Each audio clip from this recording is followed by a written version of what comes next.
Estaba orando por lo que siempre oramos los creyentes, los que tenemos un compromiso de estar orando por el mundo. Pues dice la Biblia que la oración del justo puede mucho. En esa actividad de estar orando, Dios ponía en mi corazón la miseria en la que había caído el mundo. La miseria es tremendamente enorme y claro que todos de alguna manera comprendemos cuando hablamos de la miseria en la que me hizo ver el Señor que cayó el mundo. Por ejemplo, esta desgracia, miseria, podemos identificarlas como el odio que hay en el mundo. Podemos identificar todo lo que usted conoce y yo con respecto a lo que es lo pecaminoso. Por ejemplo, los abortos, las guerras, las desviaciones sexuales, las codicias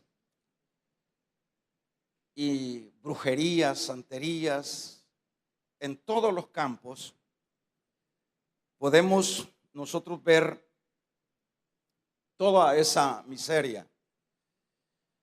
Y eso es lo que ponía el Señor en mi corazón y me hacía ver que todo eso fue el producto de la desobediencia de Adán. La desobediencia fue lo que trajo todo lo que desde ese entonces ha venido sufriendo el mundo. Todo, de alguna manera, las menciones que hice, claro que es enormemente grande. Eso fue lo que realmente sembró a Adán con lo que fue la desobediencia a lo que se le había dicho que obedeciera.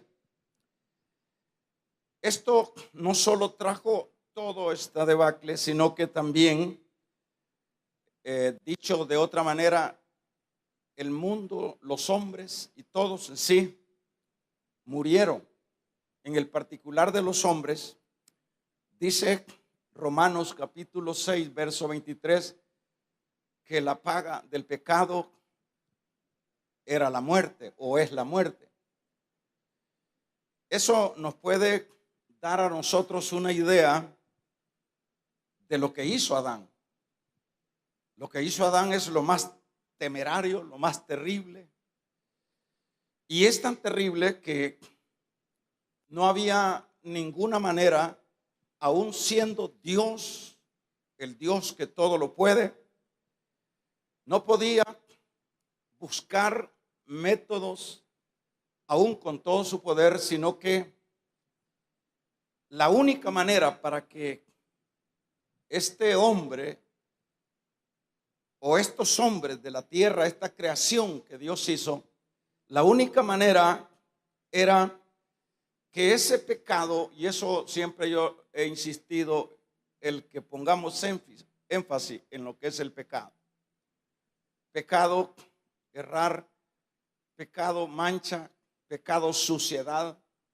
Esa suciedad no se podía de ninguna manera poder limpiar para evitar lo que es la muerte que dice acá Romanos. La paga del pecado es muerte y entiéndase condenación eterna. Solo a través de lo que sería la sangre del cordero, la única manera como se podía revertir la condición de miseria, de desgracia en la que cayó el hombre. Y esto es lo que el Señor, luego de que esto ha sucedido en ese jardín, Eso es lo que el Señor hace en el capítulo número 3, versículo número 21 del libro del Génesis. El Señor encuentra en las condiciones que ahí leemos nosotros a este hombre desobediente. Habla: Adán, ¿dónde estás? ¿Por qué te escondiste? Dice Adán: tuve miedo porque estaba desnudo. Es decir, quedó en la desnudez. El pecado lo llevó a la desnudez. Y entiéndase que a veces uno puede pensar en el sentido puramente físico, que la desnudez es que no andaba ropa. Dios, sin duda, en este caso, vestía con gloria la vida de estos primeros seres humanos. Era la gloria de Él que los cubría para que no se viera su desnudez. Pero al caer en esta condición, ellos quedaron desnudos. Y es allí en ese capítulo 3, decíamos, verso 21, donde el Señor mata a unos animales, plurales animales, y con las pieles de esos animales el Señor los viste a los que estaban desnudos. Dicho de otra manera, ahí el Señor estaba dando prácticamente un mensaje profético futuro, que en su momento el Señor sacrificaría para ese hombre en esa condición de miseria al Cordero perfecto. Y eso es lo que hace el Señor ya en Egipto, hermano. Por ejemplo, en Egipto ya el Señor da estas reseñas. Y no tanto reseñas, sino que plasma el Señor lo que es ese mensaje profético de que era a través de la sangre de un Cordero perfecto que se podía revertir la condición de pecado. Y es allá en Egipto donde nosotros vemos en el capítulo número 12 del libro de Éxodo 5 al 13, no lo vamos a leer, pero es ahí donde el Señor se hace ver con esa promesa que hizo al inicio del Génesis. Y allí el Señor está manifestando de qué manera los israelitas podían ser libres de lo que era la esclavitud. Y claro que eso era un mensaje siempre futuro que se concretizaría en el momento de que aparecería Cristo. Pero ahí lo vemos nosotros. Fíjese cómo es de interesante lo que es esa línea de salvación de Dios.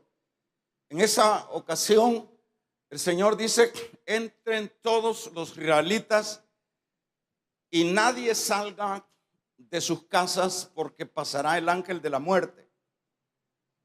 Esa noche pasó el ángel de la muerte, pero previo el Señor ya había, hermanos, dado las indicaciones a Moisés para con el pueblo, que para librarse de la muerte del ángel, o del ángel de la muerte que pasaría esa noche por todo el territorio de Egipto, les dijo que tenían que buscar el cordero, un cordero sin mancha, un cordero sin defecto, y que ese cordero se lo iban a comer en sus casas por familia, pero que con la sangre de ese cordero iban a pintar las entradas de las puertas de cada uno de los israelitas.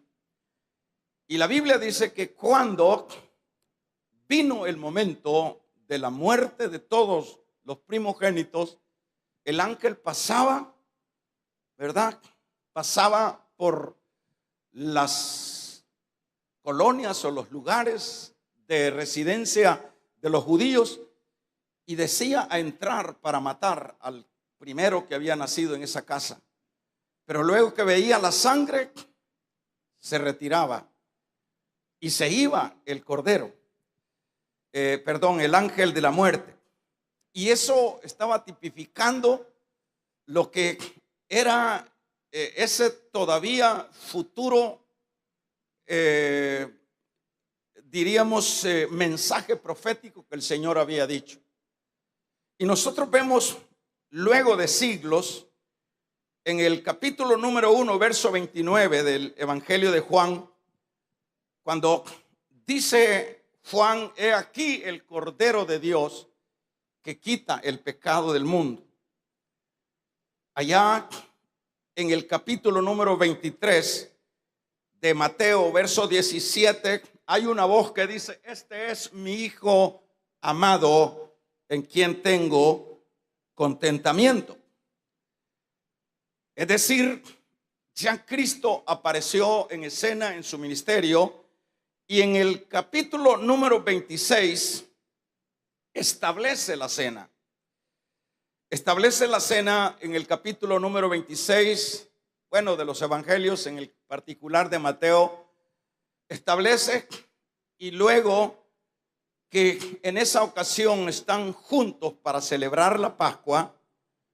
Es decir, como judíos, el Señor tenía que celebrar la Pascua, que era lo que se hacía desde que habían salido de Egipto.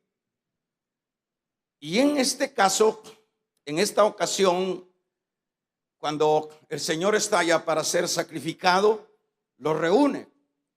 Y Él en esa oportunidad les dijo a los discípulos que ellos tendrían que comer ahora de esa cena como el nuevo pacto de Dios.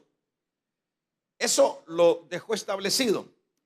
En el capítulo número 11 de lo que es la carta a los Corintios, el Señor le reveló, esto prácticamente fue una cosa muy exclusiva para lo que en este caso era el apóstol Pablo. El Señor le reveló al apóstol Pablo en esta ocasión con respecto, hermanos, a lo que era el establecer de esa cena, ¿verdad? Dice el apóstol Pablo, cuando habla, dice: porque yo recibí del Señor lo que también os he enseñado, que la noche que Jesús murió, fue entregado y tomó pan, y habiendo dado gracias, lo partió y dijo: tomad, comed, esto es mi cuerpo que por vosotros es partido, haced esto en memoria de mí. Y también dice: tomó la copa. Aquí Pablo está retomando lo que hacía ya no siglos, sino miles de años atrás, que el Señor había hecho la promesa de lo que era la medicina para el mal del pecado. Aquí Pablo está haciendo ver que el Señor le revela, le expresa: porque yo recibí del Señor, dice. Esto, cuando él lo dice así, es que el Señor le manifestó a Pablo o lo actualizó, porque Pablo no fue uno de los 12. Pero dice aquí Pablo para expresar esta enseñanza a los corintios. Y esto, lo que dice Pablo acá en resumen, es que había que participar. Había que participar de lo que era la cena del Señor como la señal del nuevo pacto. Al participar de la cena del Señor, en este caso, habrían, por ejemplo, significados, ¿verdad? Uno de los significados era recordar lo que Dios hizo con la iglesia o con cada creyente. Quiere decir que cuando se establecen estas dos ordenanzas, que son las únicas que Dios o que el Señor dejó en la iglesia suya, que es el bautismo en agua, que se hace una sola vez, y lo que era la ordenanza de la cena del Señor, la que esta no se hace solo una vez, sino que se hace constantemente. Pero uno de los significados era recordar lo que Dios hizo con su iglesia. Es esa la razón por la cual el Señor, en este caso, estableció, el Señor ya abolió lo que sería como judío, lo que era la Pascua. Ya no tendría que seguir existiendo la Pascua, sino que ahora es,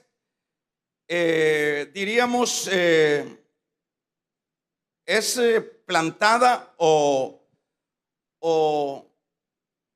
llevada a cabo lo que era ahora la cena del Señor, que es la señal del nuevo pacto. Entonces toda la iglesia tendría que estar, es la recomendación, tendría que estar siempre llevando a cabo, mientras esté en esta tierra, lo que era esta celebración solemne, el celebrar razones para recordar qué es lo que hizo Dios con nosotros. Y eso es tan tremendo, hermanos, porque, bueno, ¿quién más que Dios es el que conoce nuestras vidas, las flaquezas nuestras como humanos?